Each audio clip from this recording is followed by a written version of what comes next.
Hello, I'm Mary Higgins Clark.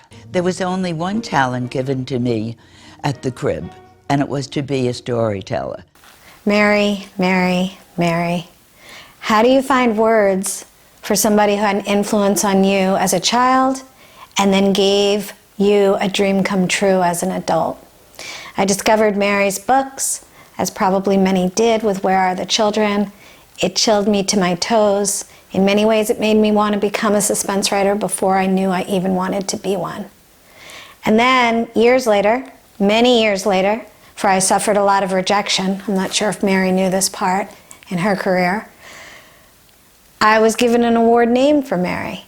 And that was one of the highest moments of my life. I still can't see this beautiful crystal book without feeling tears in my eyes and remembering the night that Mary presented it to me herself.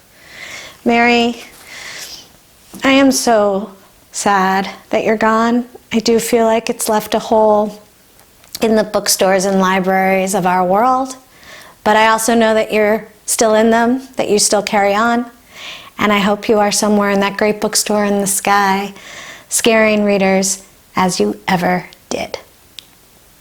I've written 42 bestsellers, and I've been an author since I was 6, when Simon & Schuster, a major publisher, had bought Where Are the Children? The paperback rights had been sold for $100,000. And then when the second book sold for $1 million, hey, honey. How do you talk about a person who simply did it right? Mary had this aura about her of joy and confidence and a kind of faith. She'd enter a room with that posture and that radiance and that knowledge that we all loved her so much. I think she knew that, didn't she? And she loved that. She was such an authentically hard worker and such an authentically amazing writer. And she was joyful enough to allow herself to appreciate it and really still be humble about it. She once at a party, she crooked her arm through mine and said, "Come on, let's go sit in the corner and watch people." How cute is that? She loved the world and her place in it. And I think that comes from not only a deep faith, but an understanding that she had done this kind of on her own at the beginning and then blossomed into this joy and love and success. What an incredibly groundbreaking woman she was, and what a legacy she leaves. Forced to work odd jobs to help support her family, she imagined one day she'd have a career as a writer. I always thought I would make it. I was a telephone operator after school. Hotel Shelton, good afternoon. And if I got downtown early enough, I would walk past Fifth Avenue and pick out the clothes I would have when I was a successful writer. The first time I met Mary, we were on a panel together at Malice. She was a successful writer. I was just starting out. But she treated all of us on the panel with a graciousness that had nothing to do with where we stood in the standings. I thought this was something really special about her, and I learned from it. Ever after that, whenever we would meet at a panel or at an event somewhere, she remembered my name and treated me like an old friend. There's a grace to that. There's a special person there. And we were very pleased when we won the award that is her namesake, that she was there to present it in person. That really meant a lot to both Charles and to me. So we'll miss her. One of the things that always impressed me about Mary was the way she acted towards all people, regardless of whether you were an aspiring author, a longtime fan, or someone who, believe it or not, hadn't even read one of her books. She always treated everyone like they were the most important person to her, and it was genuine. And that's why we felt it was very important to shoot this video at Poison Pen Bookstore, where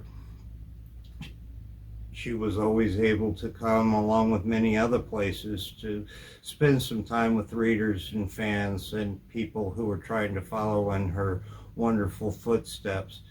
And she left a lasting impression both with her personality and with her award and lifetime works that will have a lasting impact on the writing community.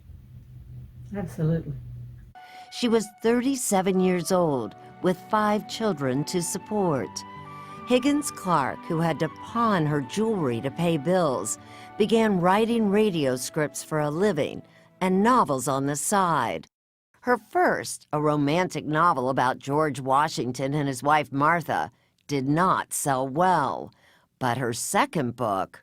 Where Are the Children was the big difference. And how did that come about? Well, I looked at my bookshelves, and that's when I realized I had so many suspense novels. Where Are the Children was a hit. I think I was 43 when that book came out.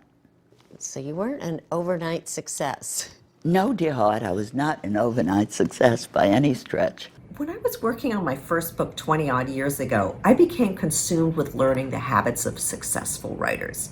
Mary Higgins Clark was a household name in the 1990s, and I was so impressed that after she became a widow and was raising 5 children by herself and working a day job in the city, she would get up between 5 and 7 o'clock in the morning to work on her first book.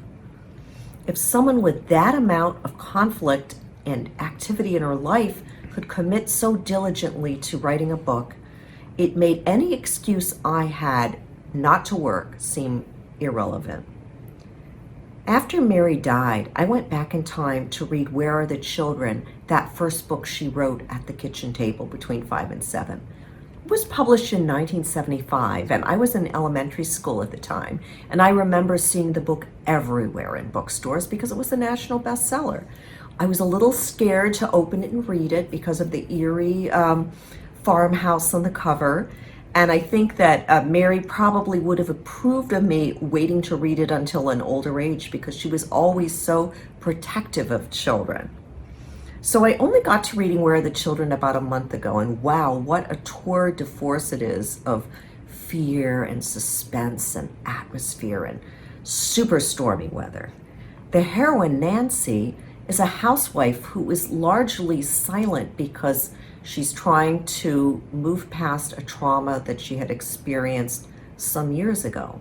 Of course, the trauma comes back to revisit her in this book, and her children disappear on her birthday. Many of the people who try to take charge of the investigation of the missing children are men. They're a lawyer, they are a police chief, they're her husband, a psychiatrist, and they're so incredibly paternalistic as they try to delve into Nancy's psyche and help her find her voice. At the same time, there's a super supportive cast of older women, that women like a grocery store manager, a receptionist, a mother. These are women who at various times in Nancy's life see the truth, speak the truth, and do their best to help her. I think the cast of characters tells us a lot about Mary Higgins Clark's point of view. The time that she was writing in the early 1970s, our country was so split between people who were seen as squares and others who were seen as lefties. And even to use the phrase women's liber was an epithet. You really talked about feminist fiction and then you talked about mainstream commercial fiction. The two could not meet. Yet I think Mary was somewhere in between. She wrote a novel that has extreme storytelling skill, and it was very commercial. But it was a mainstream mystery that people could read without thinking they had slipped into a Berkeley, California rally. Yet she wrote so passionately about a female narrator without a voice who ultimately empowers herself and finds that voice. That tells me she was really trying to say something about the society that she was living in and what she thought women could do. Look at the power that Mary Higgins Clark herself showed as a widow, raising her family, working an office job, and pioneering the domestic suspense novel. She was doing something radical within the commercial fiction genre.